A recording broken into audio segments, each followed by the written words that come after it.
The Wicked King and the Night He Came for Me, Part 2. Come, he said, his voice low and cold. It's time. I had no idea what he meant. I was too scared to ask. I didn't know if I was dreaming or if this was real. But his words felt like a command, like I had no choice but to obey. I stood up, and before I knew it, I was walking with him, as if something was pulling me against my will. We walked out into the night. The drums were louder now, filling the air with a sense of dread.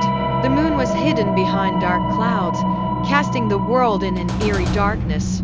The villagers were all standing outside, frozen, staring at something in the distance. I followed King Mwangi to the center of the village, where a massive bonfire was burning. Around it, people were gathered in a circle, their faces hollow and empty, their eyes glazed over, as if they were in some kind of trance. Tonight, King Mwangi announced, his voice echoing through the village, we will offer the last of our souls to the spirits. I didn't understand what he meant. My body was trembling with fear, but I couldn't move. The king raised his arms, and the drums stopped, everything went silent.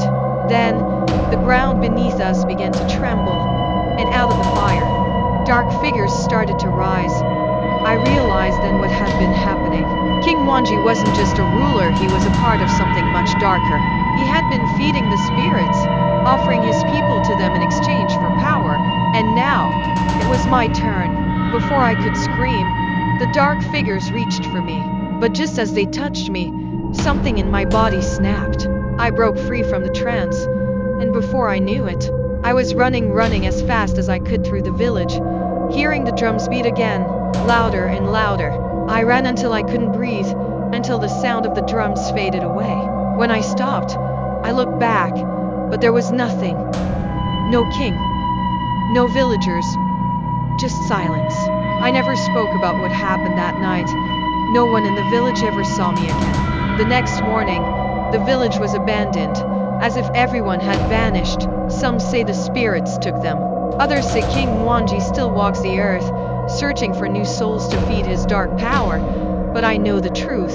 He came for me, and I barely escaped. Now, whenever I hear drums at night, I can't help but remember that sound, the sound that still haunts me.